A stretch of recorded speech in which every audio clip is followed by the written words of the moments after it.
Baiklah, langsung saja. Assalamualaikum warahmatullahi wabarakatuh.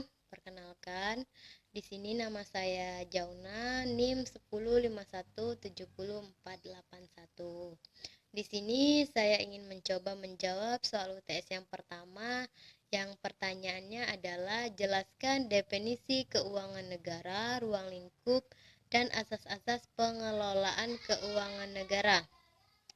Baiklah, saya akan langsung menjelaskan tentang definisi keuangan negara. Yang pertama, saya melihat dari sisi objek. Yang dimaksud dengan keuangan negara meliputi semua hak dan kewajiban negara yang dapat dinilai dengan uang, termasuk kebijakan dan kegiatan dalam bidang fiskal, moneter, dan pengelolaan kekayaan negara yang dipisahkan, serta segala sesuatu, baik berupa uang maupun berupa barang yang dapat dijadikan milik negara berhubungan dengan pelaksanaan hak dan kewajiban tersebut. Dan yang selanjutnya saya akan melanjutkan yang kedua, yaitu dari sisi subjek. Yang dimaksud dengan keuangan negara meliputi seluruh objek yang dimiliki negara atau dikuasai oleh pemerintah pusat, pemerintah daerah, perusahaan negara atau daerah, dan badan lain yang ada kaitannya dengan keuangan negara. Dan yang ketiga, saya melihat dari sisi proses, yaitu keuangan negara mencakup seluruh rangkaian kegiatan yang berkaitan dengan pengelolaan objek sebagaimana yang telah dijelaskan di atas, mulai dari perumusan kebijakan dan pengambilan keputusan sampai dengan pertanggungjawaban. Dan yang keempat, saya melihat dari sisi tujuan. Nah, di sini keuangan negara meliputi seluruh kebijakan, kegiatan, dan hubungan hukum yang berkaitan dengan pemilik atau penguasa objek sebagaimana dalam rangka penyelenggaraan pemerintahan negara. Baiklah, selanjutnya saya akan membahas tentang ruang lingkup keuangan negara. Nah, di sini ruang lingkup keuangan negara yang pertama ialah hak negara untuk memungut pajak, mengeluarkan dan mengedarkan uang dan melakukan pinjaman. Dan sedangkan yang kedua ialah kewajiban negara untuk menyelenggarakan tugas layanan umum pemerintahan negara dan membayar tagihan pihak ketiga. Dan yang selanjutnya yang ketiga ialah penerimaan dan pengeluaran negara. Dan yang selanjutnya yang keempat adalah penerimaan daerah dan pengeluaran daerah. Dan yang kelima yaitu kekayaan negara atau kekayaan daerah yang dikelola sendiri atau dikelola pihak lain berupa uang, surat berharga, piutang, barang, serta hak-hak yang dapat dinilai dengan uang, termasuk kekayaan yang dipisahkan pada perusahaan negara atau perusahaan daerah. Dan yang keenam ialah kekayaan pihak lain yang dikuasai oleh pemerintah dalam rangka penyelenggaraan tugas pemerintah dan kepentingan umum. Dan yang ketujuh adalah kekayaan pihak lain yang diperoleh dengan menggunakan fasilitas yang diberikan oleh pemerintah.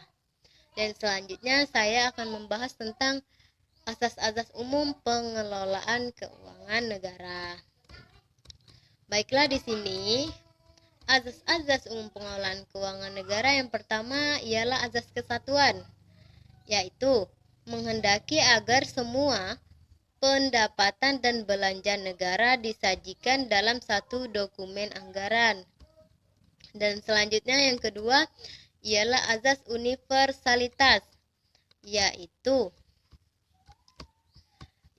asas yang mengharuskan setiap transaksi keuangan ditampilkan secara utuh dalam dokumen anggaran. Dan yang selanjutnya yang ketiga adalah azas tahunan, membatasi masa berlakunya anggaran untuk suatu tahun tertentu. Dan yang keempat ialah azas spesialitas, yaitu mewajibkan agar kredit anggaran yang disediakan terinci secara jelas peruntukannya.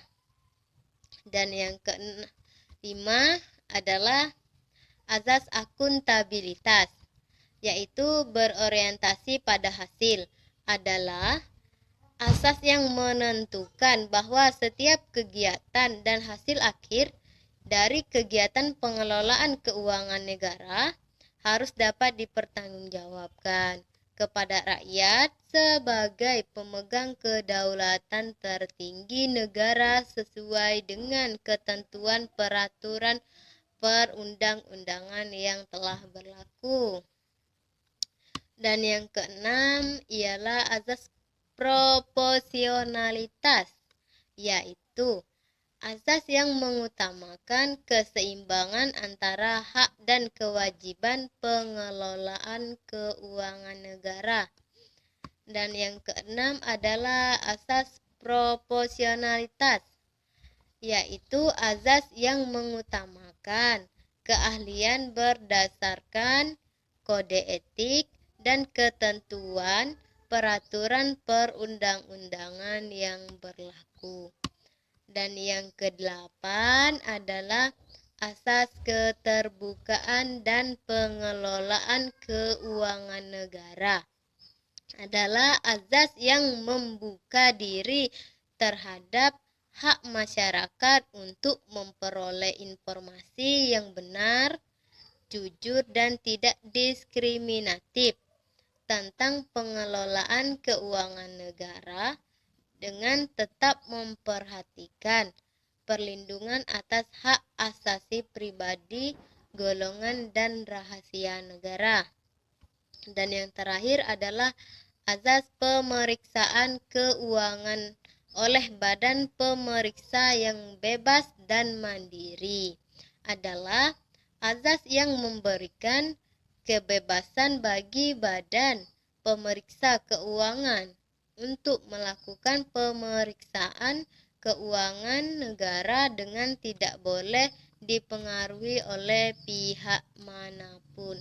Baiklah, itu saja yang dapat saya jelaskan tentang definisi keuangan negara, ruang lingkup, serta azas-azas tentang pengelolaan keuangan negara. Sekian dari saya. Wassalamualaikum warahmatullahi wabarakatuh. Baiklah, langsung saja di sini saya akan lanjut ke soal yang nomor 2, yaitu menyikapi pandemi COVID-19 yang terjadi di tanah air. Beberapa kebijakan telah dikeluarkan oleh pemerintah terkait penggunaan pos-pos tertentu yang dialihkan untuk menangani COVID-19, seperti penggunaan dana desa dan uang pilkada.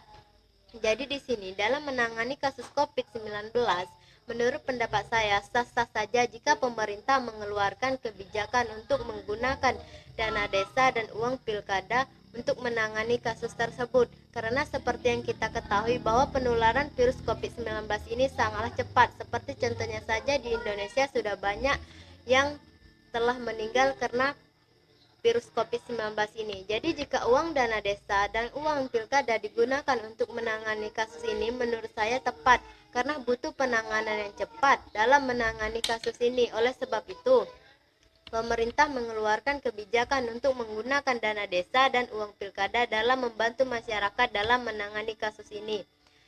Bukan itu saja, pemerintah juga telah mengeluarkan kebijakan seperti social distancing, stay home, dan melakukan lockdown kampus dan sekolah-sekolah untuk mencegah penularan virus tersebut. Baiklah, sekian dari saya. Wassalamualaikum warahmatullahi wabarakatuh.